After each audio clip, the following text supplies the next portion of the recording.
हमने सुना, संभाजी महाराज को बताया, ऐसे बहुत से उदाहरण हैं।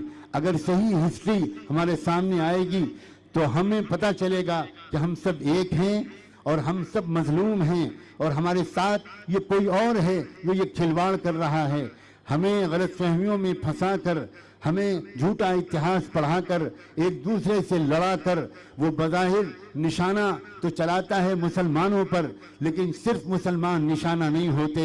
मुसलमानों के अलावा निशाना ओबीसी के लोग भी होते हैं, एससी एसटी के लोग भी होते हैं और मराठा भी होते हैं, इसलिए कि वो जानते हैं कि अगर ये सब एक हो गए तो फिर उनका वो जो कंट्रोल है पूरे सिस्टम पर, एग्जीक्यूटिव पर, सब चीज़ों पर, न्यायपालिका पर, हर चीज़ पर जो उनका कंट्रोल है वो उनके हाथ से निकल जाएगा। मुझे नहीं लगता कि वो दिन अब ज़्यादा दूर हैं। हाँ, ये ज़रूर है कि हमें बहुत सख्त संघर्ष की ज़रूरत है, बहुत तपस्या की, बहुत कुर्बानी देने की, बहुत अनथक मेहनत करने की ज़रूरत है। और मैं देख रहा हूँ जुल्म का जवाब जुल्म से नहीं दिया जा सकता, नफरत का जवाब नफरत से नहीं दिया जा सकता, अन्याय का जवाब अन्याय से नहीं दिया जा सकता। हमें अपने दिल को बड़ा बनाने होगा। हम ब्राह्मणों के दुश्मन नहीं हैं, हम ब्राह्मणवाद के दुश्मन हैं। हम किसी ब्राह्मण के दुश्मन नहीं हैं, लेकिन हम ब्राह्मणवाद के दुश्मन हैं।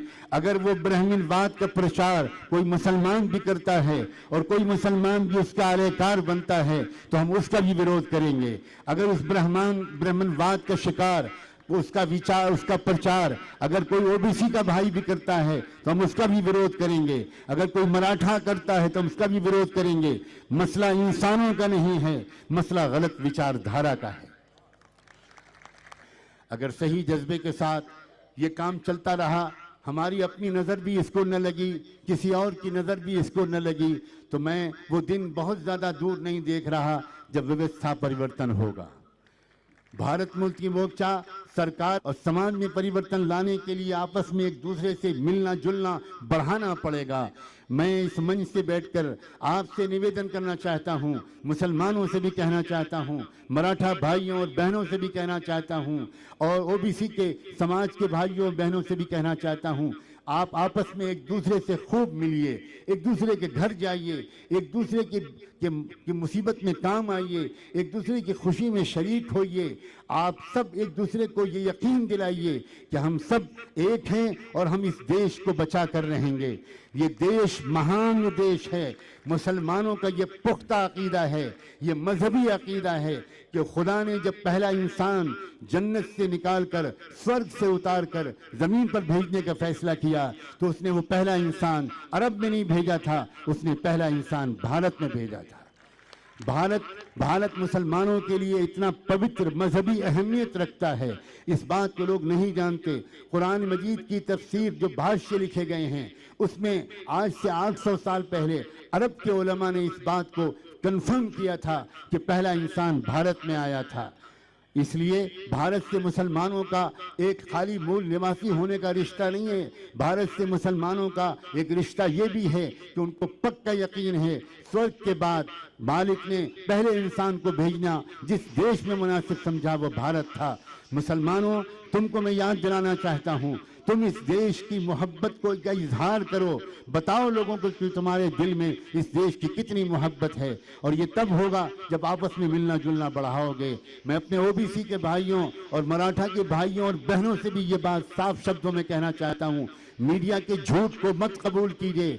जो राजनीतिक पार्टियां झूठ बोलकर आपस में लड़ाना चाहती हैं उसको मत स्वीकार कीजिए। आपस में मिलिए, मिलजुल कर देखिए कि मुसलमानों के दिल में आपके लिए क्या है। और खुद मुसलमानों को तब पता चलेगा जब आप उनसे मिलेंगे कि आपके दिल में खुद मुसलमानों के लिए क्या है।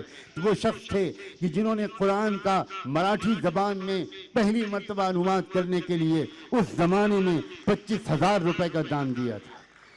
ये लोग थे शाहू जी महाराज, ये थे शिवाजी महाराज। और भारत में ऐसे महाराजों की, तुक्का जी महाराज और कितने ऐसे लोग गुजरे हैं, कितने ऐसे ऋषि मुनि गुजरे हैं। महात्मा गौतम बुद्धा जब दुनिया से जा रहे थे तो ये बात गॉस्पेल ऑफ बुद्धिज्म में लिखी हुई है कि उनका जो सबसे करीबी शीश था वो उनके कदमों पर गिर गया, चरणों पर गिर गया, और उसने रोते हुए कहा कि महात्मा आप हमको किस पर छोड़कर जा रहे हैं। उस वक्त महात्मा गौतम बुद्धा ने कहा था, मैं अंतिम बुद्धा नहीं हूं, अंतिम बुद्धा आएगा उसका इंतजार करना। जब अंतिम बुद्धा आया तो आएगा तो तुम उसको आगे बढ़कर उसका स्वागत करना।